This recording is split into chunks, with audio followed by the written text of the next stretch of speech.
Hello, Channel Automation Podcast listeners. Welcome back to another deep dive into the techniques that convert leads. I'm your host, Casey Rise, and today I am joined by our local 5'9" call center expert, Stephen White. It's just going to be the two of us today, and we're going to be talking about what things that you shouldn't be wasting your time with when you're talking about sales, right? When you're talking about like client strategies or meeting with people or even just chatting with them in a call center, text messaging them. What techniques just don't work and they should be thrown out the window and abandoned and left for dead.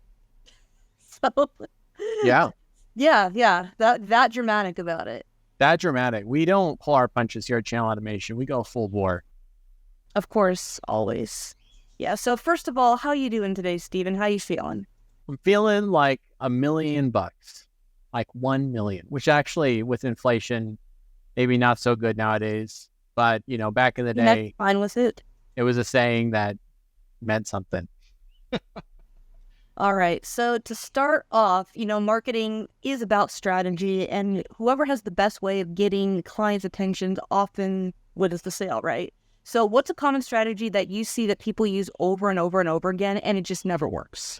From a marketing standpoint, yeah, like if you see somebody on the phone with somebody, and you're like dime a dozen call center person, and you see like every single person keeps doing that, and it never works. well, one thing that I hear all the time, and I will say that it works like maybe 1% of the time, but when you're calling like 200,000 leads at a time, and just have like a call center that's just burning through numbers like nothing, just going right for the kill, I would say, is something I hear all the time, and it works only for people that are like low intent folks. High intent people. So like, for example, if somebody calls in and they're ready right away, and then you're like, okay, so what could we do? Like, let's book an appointment right away. Are you saying those are the people that you get? Or are you saying that the people that are like, okay, I guess I'll book an appointment. Then they feel like pigeonholed into it, and then they probably end up canceling. Exactly. It's a worse strategy for those kind of people. If you're going to, like, I remember there's an old rule that was in place, like 4 yeses or something like that. Like if you say yes 3 times in a row, the next one will probably be a yes. It's old, it's outdated, kind of like a strategy that has worked in the past. I think people have gotten a little smarter in ways where they hear the yes, and they're not going to just sit there and go, yes. Actually, you know what? Still yes. I still want the yes. Some people will feel kind of bullied into the yes, and they just want to say no. They're just ready to say no. They want to say no. They want to just say, I'm not ready. I don't want to do this. Those are the kind of conversations that usually result in a later cancellation, or they ignore your future calls, or like, I can't even get this person to confirm their appointment. They set an appointment. They kept saying yes. It sounded like they wanted to get it done, and then they're not picking up the confirmation calls. What happened? Because the value wasn't there. The issue was your team forced them. They bullied them into the yes. And they aren't actually interested. They don't know anything about your company. They picked up the phone one time, they signed up for something, but they're never going to come out to my house. I'm not going to answer the door. I even had one instance where a person who we called said yes specifically for the purpose of telling the sales rep at the home that they told us no, but we didn't listen. And that was a very hard conversation to have. Like, why do you have me drive out 30 miles just to go out to somebody that just wanted me to physically hear them say no on the phone? Like, they couldn't get it through on the phone to the call center rep, so they had us come out to the home just to say no. It was really a waste of everybody's time and effort. Yeah, a huge waste of time. Imagine being that homeowner just so ready to go to, like, oh man, I can't wait till they get here. Then I'm just gonna tell them I don't want them here. Can't wait. I don't know. I don't know what was going through their mind. I don't know why they were just like, yeah, I got nothing going on this afternoon. I'll sit around. I'll wait for this person to come up here so I can tell them I'm not interested. I can't wait. I can't wait to tell them I'm not interested. It's like, sorry, I already got plans this Saturday, guys. I'm going to tell somebody they're wasting their time.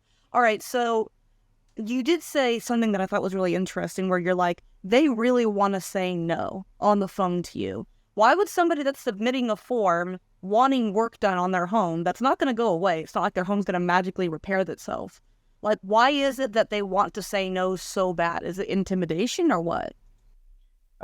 Usually it's this psychological effect where someone wants to feel like they are in control of the conversation, and being able to say no in that instance gives them that sense of control over the conversation.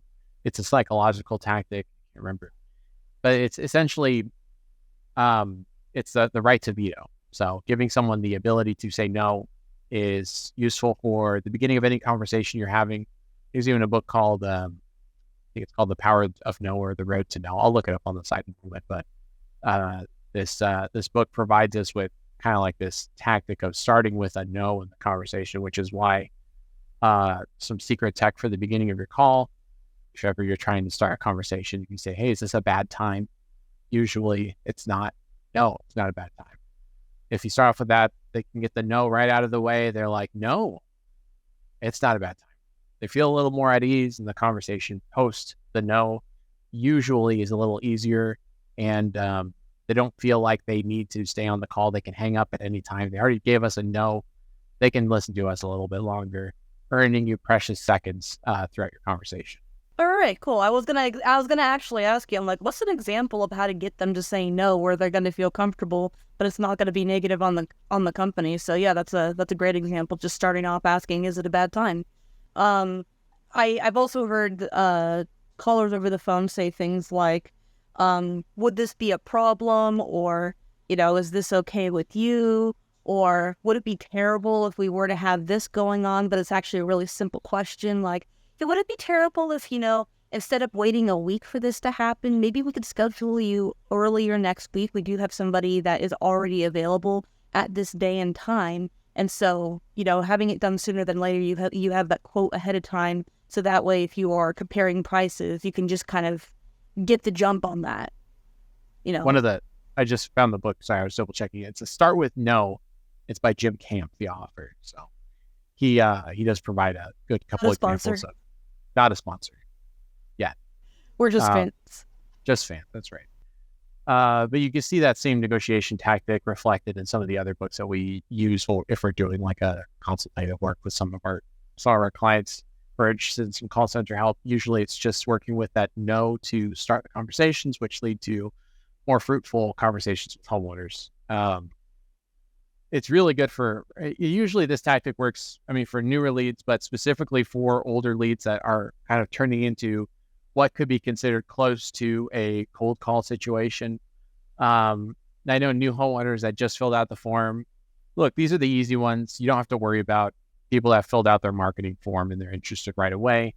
The folks that we're using these kind of like more advanced tactics on are the ones that aren't going to say yes right away. If you're talking to someone that just filled out a form, going the straight route works. You can say, "Hey, are you interested in a home improvement project?" Like, "Yeah, I filled out the form." "Okay, well, we can come out tomorrow." "Yeah, I filled out the form." Give me well, let's get someone to come out. I wanted somebody anyway. Like, who cares about that one? That's not going to, you already paid for that lead. It's coming through. I'm talking about the people that fell off the horse. We haven't talked to them for a month, 2 months. That same, "Hey, are you interested in a home improvement project?" That was 3 months ago. Get away from me. Boom, hang up. You're done.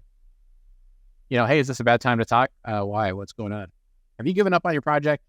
"No, it's just been a couple months. I forgot about it, but I haven't given up on it. It's just they've got in the way." Well, then let's talk about it now. Man, I feel ya. Life happens, man. And what's we're here about?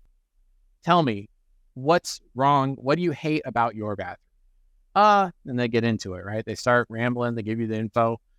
It would probably help out with that. And then you start getting into the appointment. That's the best route, I would say. For an older lead, you have to go the route of not like they're a buyer interested, they're a buyer who's become disinterested. All right, yeah. Automatically assuming the worst, so that way you can make sure that you are on your game the best that you could possibly be. I'd say that that's pretty good advice. So we're talking about like having kind of the opposite effect, where you're asking them questions where they get to speak negatively about something that needs to be fixed, and then we offer the solution for it to be fixed. Or if you're not in the home improvement industry, you're providing a service, or you're providing a product that customers already want because they've already told you they want it by filling out the form. And so you could still use the tactics the same way.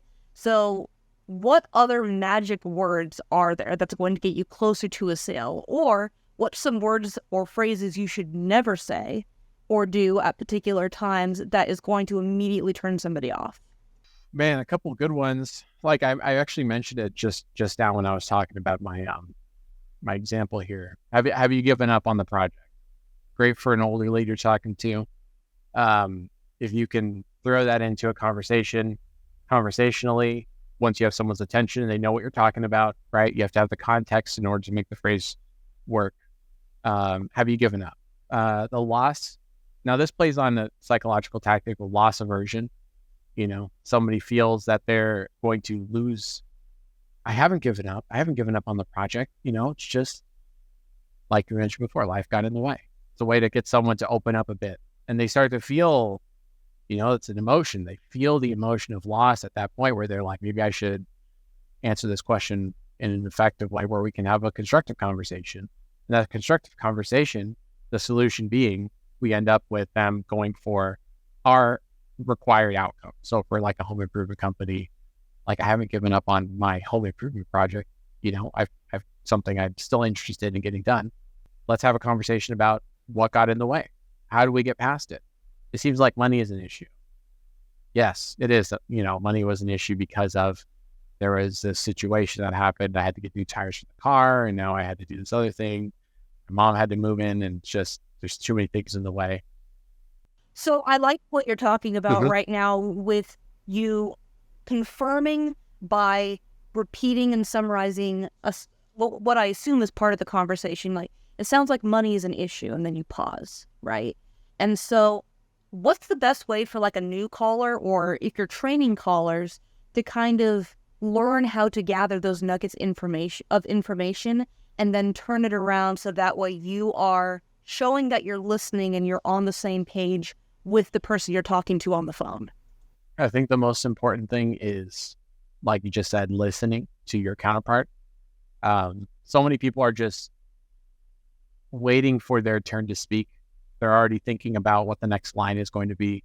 They just learned the script, or they're getting used to like the sales process. So they will spend time not listening to the key pieces of information that they're receiving.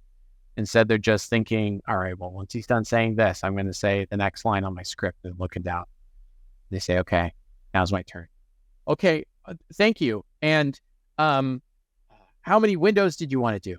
And they're like, I just told you, didn't you listen to my words just now? I'm not interested anymore. You sound like it. Bye. They click, hang up.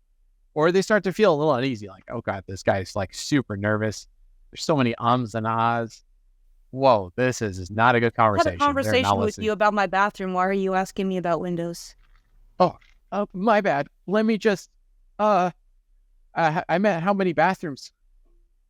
I'm done. Thanks. But no thanks. I'm going to go on to the next person. That's the kind of things that I deal with. You know what's interesting? Like, I'd say the listening tactic, it's not just something that listening, it's like it's a tactic. Actually listening to somebody is such an important piece to market. And that's what we really employ also with our marketing tactics as well. We really listen to and examine the data from the information we're receiving. If we have a phrase, or if we have a video that's not being as effective as we'd like it to, obviously we listen to the responses, and we tweak it, we adjust it, we improve it, which is why we're constantly upgrading and updating our working with people that are interested in channel automation as well, where they are seeing the constant upwards movement of success with our campaigns. So if we're talking about budgeting solutions, because, the biggest thing when you're talking about tying down a large project, right, is a lot of people are hesitant to start because of not only the time constraint it's going to put on them and potentially taking up parts of their home that they are used to being in all the time, and then it's going to be blocked off, and having to have everybody available, and then having to maybe sit through a presentation. It seems all like a hassle, but money is also a major factor. If someone just doesn't have money, but they have to get something done, and you say things like, we can help you budget, we have financing options that will work with you. What if, is that something that people are open and accepting to? Or are they thinking, okay, well, this is still going to cost me a ton of money. Like, why are you offering budgeting and financing when I just told you I really can't afford this in general? once the buying questions are about buying questions, once the questions that the customers are, potential future customers are asking are about money, this is a buying question from them. So we can say that definitively, this is somebody I want to have. Now we're talking about specifically a home improvement setting, right? We want to have our rep go out to those homes, because if it's coming down to, I just don't think I can afford this kind of thing, from the marketing standpoint and from the call center standpoint, it doesn't really affect us. We want to put a sales rep in front of that person as soon as we can, so that we can find out if that's actually the truth. Because we will absolutely have our sales rep go out there, provide financing options to them, depending on the project, choosing the most affordable. If it does come down to that, presenting the most affordable options for them. Maybe it's, instead of going with the special super edition of this window or this tub or this roof, we want to dumb it down to this is the basic one that'll get you through the next 20 years of your home, improve the value of it. Let's go with the simpler one. Providing those options, that's going to be up to the rep. But from a call center standpoint, we just want to make sure that, it's a product that they're needing. It's and it's a qualified home buyer, where we're going to homeowner. We got all homeowners available for that amount of time. We can take care of the rest with the sales rep. That's all we're trying to find out. Okay. Yeah, that's actually a really good point. Yeah. I find myself, because I'm not a caller, and this is why I'm asking you so many questions, because I'm interested in learning how to, better myself when I'm talking to people in a way that makes sense. I feel like when I am on the other end of the line, it's up to me to answer every single question that I have from the client and solve the problems before the sales rep even gets out there. Some of the questions that they ask are, some of the questions a homeowner will ask are usually, it's just something that they would feel more comfortable if you answer it, but it's not required. The biggest thing I'll say to like a new call center rep, who's not really sure about a lot of these random questions, just it's like a deflection tactic.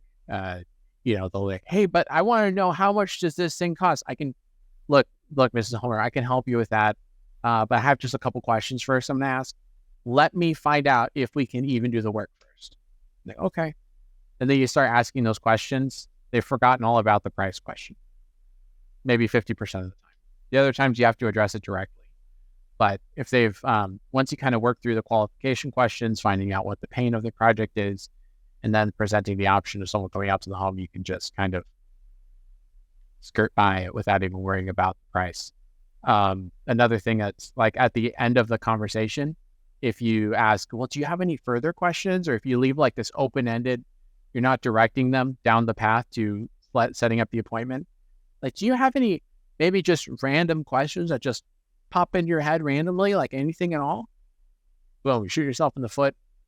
You might find out, yeah, actually, what is the cost of a project? You're like, oh, snap, I shouldn't have asked that question. Now we're dealing with this whole other can of worms I don't want to deal with. So better not ask those random questions from people. We want to keep them, directively getting them towards the goal of setting up the appointment, or whatever the end point is for that particular sales funnel. Work for like leaving a review as well. Like, you just want to, like, if you're trying to get somebody to leave a review for your company, because it's like at that point they've already purchased from you, and so that's barely, unless you're offering something, there's no reason for them to leave a review with you. Do you have to use a completely different set of tactics, or is this also going to be something where you're like trying to work like, hey, at the very least, this would help us since we did such a good job helping you? I think someone that is happy with the work will take the time to leave a review. It's definitely, it definitely helps to be, friendly and conversational when you're talking to someone asking for something like that. But from my experience, someone that is happy with the work is usually interested in like kind of a back and forth of like, you know what, you guys did a great job. You went above and beyond to make sure that this was done. So yeah, I'll definitely leave a review for you. But getting to them like soon after the project is completed, when they're happy with it, like when they're in their best emotional state once it's completed, that's the best time to get the review. I would say like waiting a few weeks, a month, something like that, that kind of feeling of like, now it's back to the normal day to day. I don't even notice this new thing that I have anymore. Those reviews are a little more lackluster. So getting to a quick and effective review gathering, hopefully right after the project is complete, is the most effective way from experience. That makes a lot of sense. And I mean, I have been in the reviews department area before, so this is something I know a little bit about. I noticed that when you actually have either the installers or the people who are doing like post-project checks, or somebody physically in the home saying, okay, this is the last time we're going to be in your home looking around your project unless you need us to come out and like make any kind of adjustments.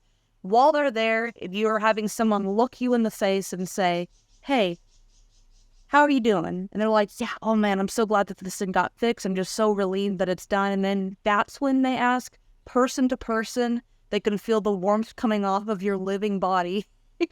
And that's when you say, hey, we're real people. Do you mind if you leave us a review? That's when it's always the most effective, if you can actually be there in front of them asking. Mm-hmm. Mm-hmm.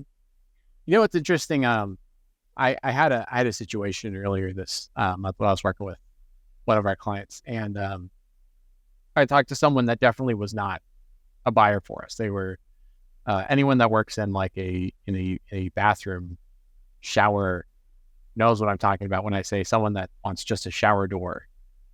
Typically, it's a project that's too small for us. We're not going to send out a rep to work on it. Shower doors are, it's like a handyman job. There's lots of handymen out there. They can definitely help out with it. But unfortunately, it's a project too small for us. I took an extra few moments just to get them. I was like, let me find a good person we can have, who you could talk to. And I presented a few options to her, him or her, maybe I should say. But after this conversation where I presented the options and just had a short conversation with this person, I didn't think of it as anything of note. But this person was so grateful that I took the time, even though it wasn't going to be someone we were going to make any money off of or with, to help them with their project. They're like, hey, I know I'm not a customer and you spent the time to help me out. Is there anything I could do for you guys? You guys are just so nice. Yeah, I'm definitely going to try to recommend somebody. I ended up actually getting a review from that person for our company just from spending an extra few seconds listening to that person.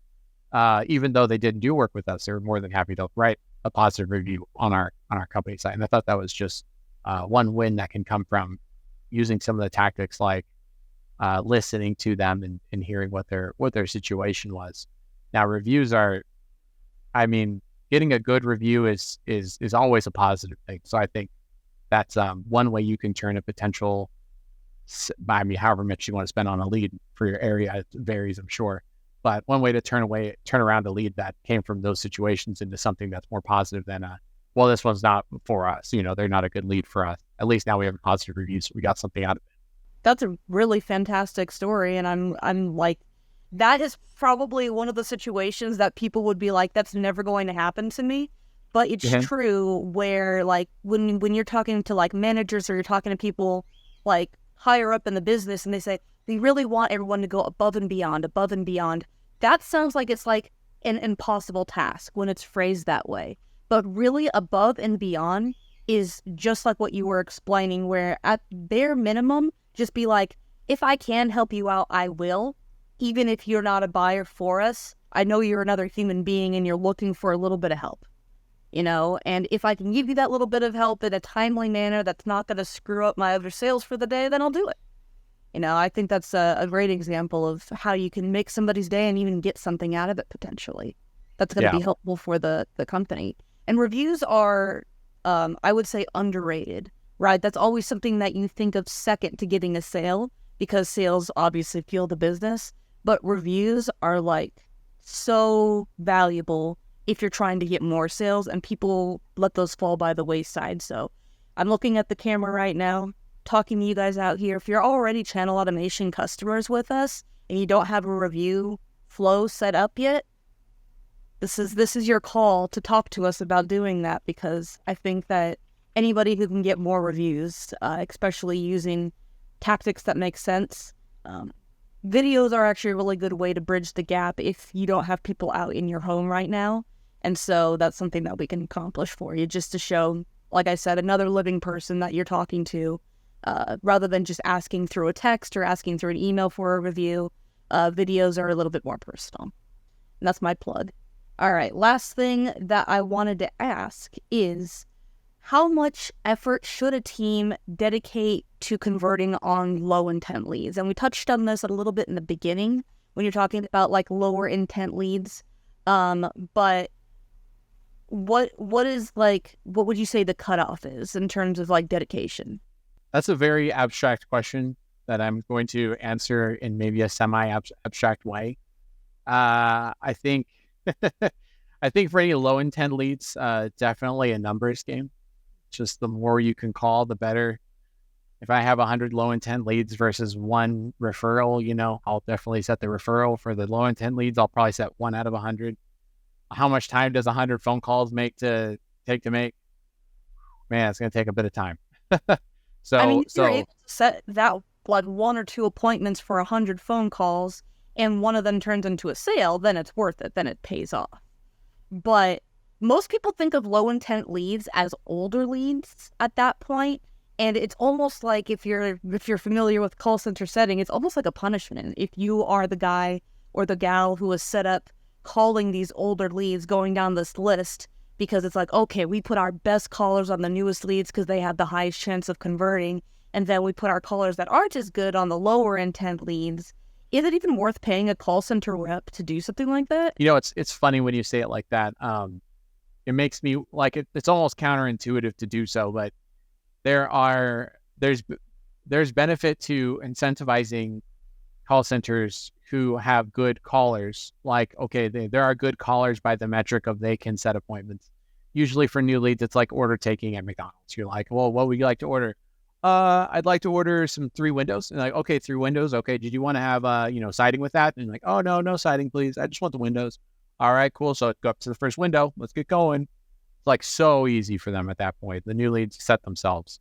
Older leads, maybe it's a good idea to incentivize older leads in some way, because it's not going to be like someone pulling up to your drive-through to ask for windows. It's going to be you walking up to a door, knocking on it and saying, hey, I saw your windows are kind of old and maybe you just want to get those updated. And I'm not interested.